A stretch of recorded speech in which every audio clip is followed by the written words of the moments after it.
Well, we did it. Yay. Ah, it's so relieving to actually make into LCS. This was my really first taste of kind of on the line, like you bet your career, your team's career, everything, and just wow. Promotion tournament is very stressful. Um, what can I say? At least we did it. We won. We lost 1-3 to Tip, but then we beat TDK 3-0 to make it in. So it feels so relieving to say that, to just be like, hey, we're finally LCS. But anyways, so kind of want to go back and just kind of revisit what happened this split because I wasn't comfortable talking about it before, just because I didn't want to add additional stress to myself and my teammates.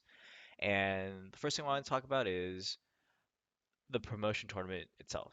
Um, when I first joined Apex, it was pretty much going to be the same as last split, alright, and it was just going to be um, first place challenger gets auto promotion, last place LCS gets kicked out, and three teams have a chance, or two teams additional have a chance to get into LCS, and two LCS teams have to fight for a spot. So uh, that process is significantly easier than what happened this split. This split, only two teams from Challenger even have a chance to get in, and the first place doesn't even have a guaranteed spot. So it was definitely a lot harder to get into LCS, even get into promotion tournament in the first place. And I was after I heard the news that it was different, I was actually kind of nervous. I was actually like, I was 100% sure that we would be able to get in through the old system because of how many spots were available.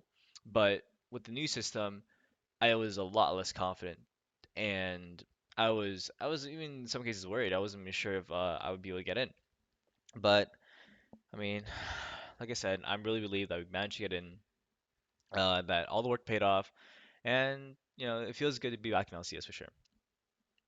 So, okay, also in the promotion tournament, after we lost to Tip, it was actually, like I said, it was really stressful because we just lost our first chance. When you have to rely on your lifeline to be able to get in, it obviously feels a lot scarier. And plus, I mean, because just because you don't have a fallback, and then the fact that we lost Tip in the first place was actually very surprising for us because we went in thinking that we were going to be doing really well. We had been scrimming LCS teams to prepare, and we do really well against pretty much every team in playoffs.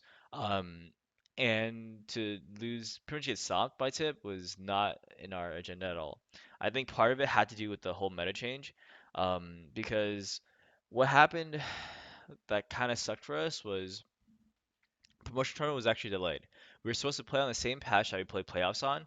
So instead of having two best out of five wins experiences, we came into a new patch with completely different meta, and we weren't sure. We didn't have a complete handle on the meta, and it made it very hard for us to.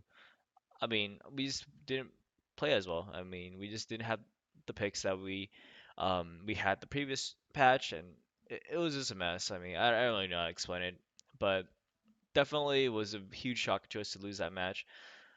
So I don't really know how I feel about these big changes right before big events like playoffs and promotion tournament, but I mean, it wasn't even meant to be a big patch, but it really felt like a big patch just with the way people had to change the champion pools, and especially changed the whole mid and late game play just because team fights, team fight heavy champions were much more valuable, and that just changes the game when split pushing isn't as valuable and team fights are, then the whole team comps of everything changes. So it's really an example of how one small change can have a huge ripple effect on the whole meta and the whole play styles of every single team.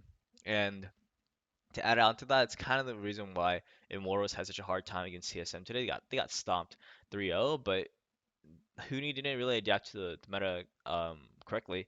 He was playing carry champions, and doesn't exactly work out that well. And it's just unfortunate that they lost. I mean, they had a really strong split, but they really have nothing to show for it other than a really strong experience. Just because the way League of Legends LCS works is that it doesn't matter how good you play in the regular split, it's playoffs that matters 100%.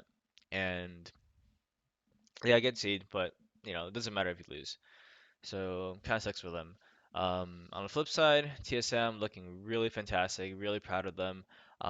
They're the team that they look as good as what people had expected from the very beginning. And I myself was like, damn, TSM looks really good in from their roster on paper. And I wanted to see them do well. I want to see my former teammates, friends to do well. And now that they are, happy for them. No reason to be like salty or anything like that. I got a lot of tweets after I was making jokes about their play or positive jokes about their play. Um, got a lot of comments about that, but well, unlucky. So okay, so that's pretty much it for now. Pretty much just busy promotion. Now I'm done. Have a lot of free time. I'll probably stream a little bit here and there. Going to Korea in a few weeks. Have to figure out my situation for the Vegas finals. So yeah, got a lot of stuff to do. Um, taxes and stuff like that. Oof. All right, so that's pretty much it for me. Thanks guys for watching, and I'll see you guys soon. Hopefully, actually, I won't be in Korea yet, but in a few weeks I'll be in Korea. I'll do some vlogs from there too, so it should be fun. See you guys.